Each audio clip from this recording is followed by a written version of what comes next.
representing Club Bristol and AUC. Thanks, Michael. Morning, everyone.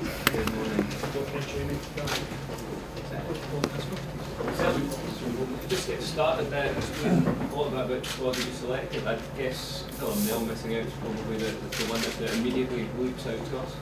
Yeah, WP's had a niggling neck injury for a period of time, which was a surprise to us because we didn't think he had a neck, and so unfortunately we've had to.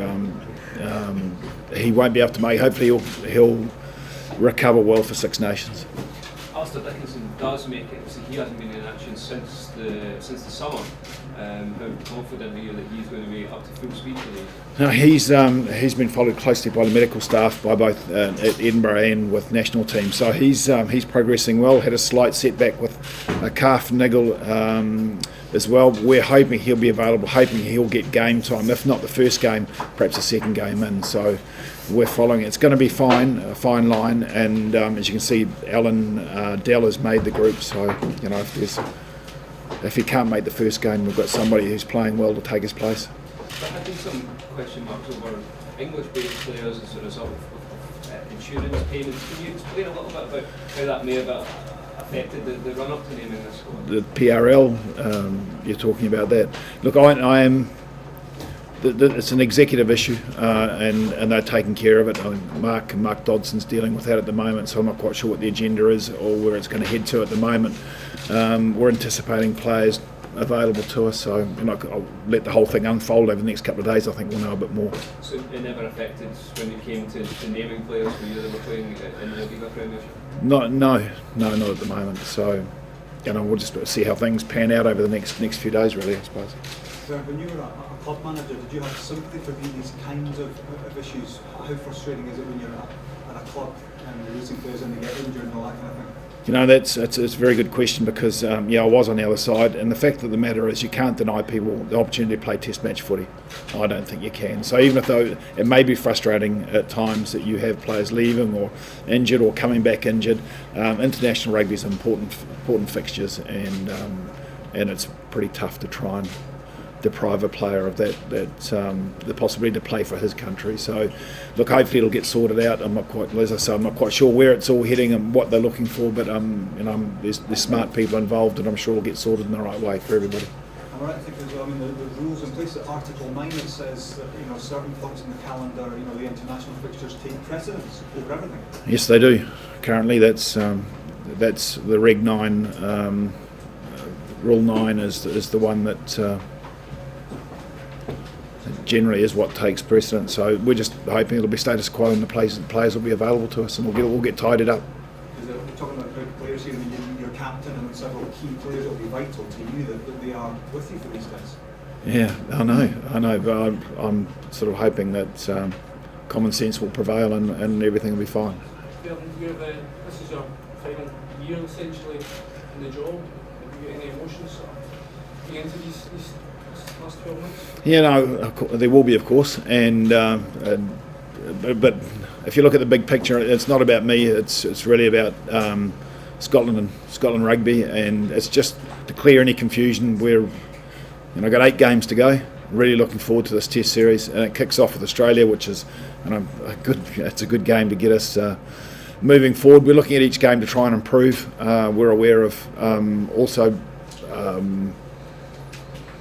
future World Cup points and rankings. So it's just really the thing is we use Australia to get better for Argentina to get better for Georgia, and make sure that we kick on from there for Six Nations. And so often it's been written about a good autumn series then falls away to a poorer Six Nations. So I think there's been a big improvement. I think there's a little bit more mental resilience within the team.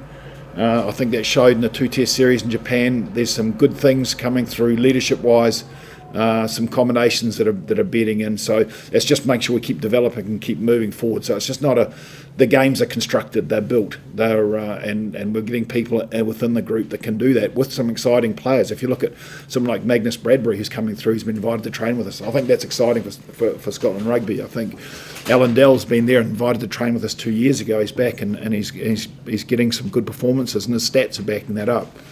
So and you got confirmed players in your Ali Dickinson still there. 99 games for Ross Ford. Will he play 100 games against Australia? No, it's a big thing for the group, for himself and the group. So those old players, young guys coming through. Hamish Watson's back involved in the group because he's been performing well. Damien Hoyland has been performing well and gets that, backs up from the trip to Japan. So there's a lot of really positive things, and we want to build on those. Is also the man to take over from you next summer. Do you think he's well positioned to lead us forward? Yeah, absolutely. He's done really well with Glasgow. He's the performances and his management is top shelf. So he'll do a great job, and the staff with him. And so they'll in a couple of years' time I'll be watching the team, and I'm sure they'll be doing well. Your contract's also up in the summer. Did you have any thoughts about perhaps staying on as a Scotland coach beyond that? Well, it's the deal's the deal now, so we just get on with that and move forward. So, like I say, we're just really moving into these games. And didn't have any input into this decision whether or not you stay on or like I say, it's the big picture, and the decision was made, and it's great for Gregor and it's great for Scotland Rugby as a Scottish coach involved. So, look, I'm just looking forward to getting the job done that's in front of me. How much more do you feel you can and want to achieve with Scotland in these last games you have in charge of? I enjoy seeing players develop and get better. I enjoy seeing a group perform well on the paddock. I've got there's a good group of staff around me, whether it's medical, whether it's S&C, whether it's coaching, and we enjoy working together and really enjoy working with these players. So seeing them improve, perform well in front of the home crowds. Of the 8 games that are left before this group breaks up, 6 of them are at home.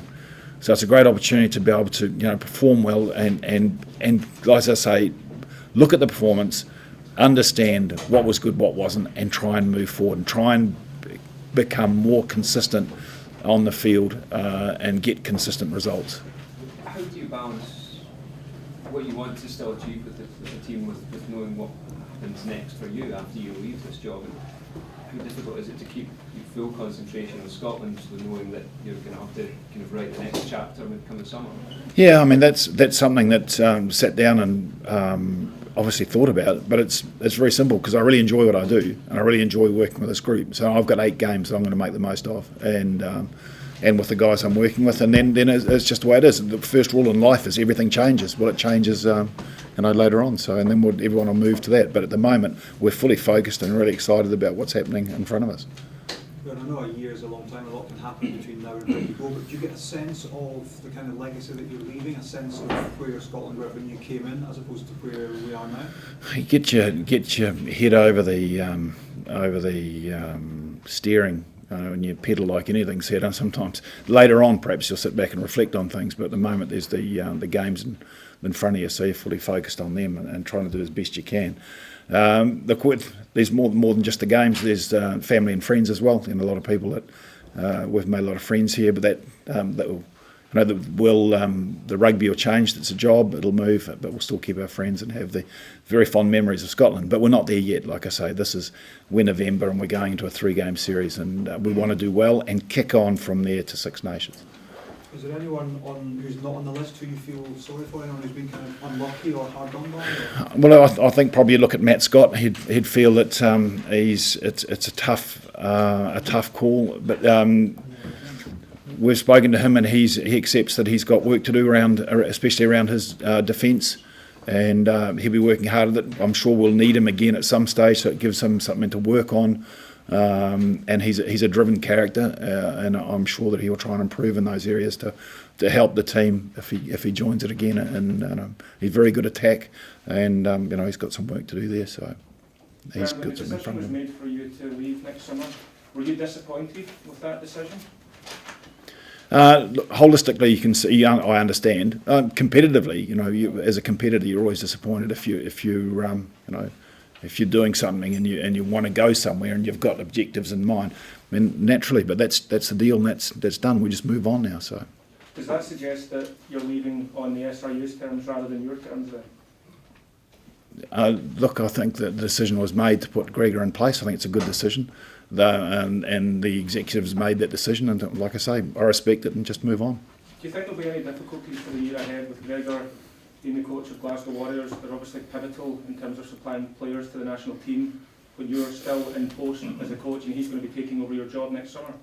Oh, it's a big year, and like I say, there's more important things than just us. It's the players have got to bits of Lions here. There's there's places to be taken on that trip in June against New Zealand. There's a whole lot of things. I mean, the players are professional, and they just they'll be wanting to play well. They'll be wanting to for their club, whether it's Glasgow and then shifting through to international stuff. Whether it's a young player or old established players. Look at Ross Ford. Come out could be his 100th game. I mean, those sorts of things take precedence, and it's not about us. It's about the bigger picture. Okay, we'll just move on to the written press daily briefing. Please, for the next 15 minutes.